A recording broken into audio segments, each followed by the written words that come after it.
এই পাঠশালা ইউটিউব চ্যানেলে তোমাদের সকলকে জানাই স্বাগতম।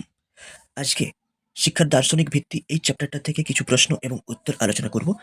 এই প্রশ্নগুলো 11-12 স্টুডেন্টদের জন্য এবং যারা বিএড এবং ডিএলএড করছেন তাদের জন্য গুরুত্বপূর্ণ তো বটেই, তাছাড়াও যারা ওয়েস্ট বেঙ্গল এসএলএসটি এক্সাম 11-12 জন্য প্রিপারেশন নিচ্ছ তাদের জন্য এই প্রশ্নগুলো খুবই গুরুত্বপূর্ণ। তো চলো শুরু করা যাক আজকের ভিডিওটা। ফিলোসোফার কথাটি সর্বপ্রথম কে ব্যবহার করেন? অ্যান্সার হবে Pythagoras. Critique of pure reason কার লেখা? বইটি কান্ট এর লেখা। মেটাফিজিক্স বা অধিবিদ্যা শব্দটি প্রথম ব্যবহার করেন কে? অ্যারিস্টটল। এদের মধ্যে গ্রিক দার্শনিক নন কে? অপশন কি কি আছে? Aristotle, Plato, Hume, Socrates. এদের মধ্যে গ্রিক দার্শনিক নন বলেছে, তিনি হবেন হিউম। পাশ্চাত্য দর্শনের জনক কাকে বলা হয়? পাশ্চাত্য দর্শনের জনক বলা হয় থেলেসকে। আধুনিক দর্শনের জনক কাকে বলা হয়? আধুনিক দর্শনের জনক হলেন ডেকার্তে বা ডেকার্ত। অধিবিদ্যা অর্থহীন, এই কথাটা কে বলেছেন? এই কথাটি বলেছেন এয়াব।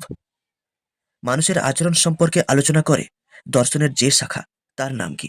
মানুষের আচরণ সম্পর্কে আলোচনা করে নীতিবিদ্যা। আমাদের জ্ঞান সম্পর্কিত যাবতীয় প্রশ্ন আলোচিত হয় দর্শনের যে শাখায় তার নাম কি? আমাদের জ্ঞান সম্পর্কিত যাবতীয় প্রশ্ন আলোচিত হয় জ্ঞানবিদ্যা এই শাখাতে। বস্তুর সত্তা নিয়ে আলোচনা করে দর্শনের যে শাখা তার নাম কি? তার নাম হলো অধিবিদ্যা। কোন শব্দের ধাতুগত অর্থ হলো জ্ঞানের প্রতি অনুরাগ? ফিলোসফি। ফিলোসফি শব্দের ধাতুগত বা ভাষাগত অর্থ হলো জ্ঞানের প্রতি অনুরাগ। দর্শন শব্দটির ইংরেজি প্রতিশব্দ কি? দর্শন শব্দটির ইংরেজি প্রতিশব্দ হলো ফিলোসফি।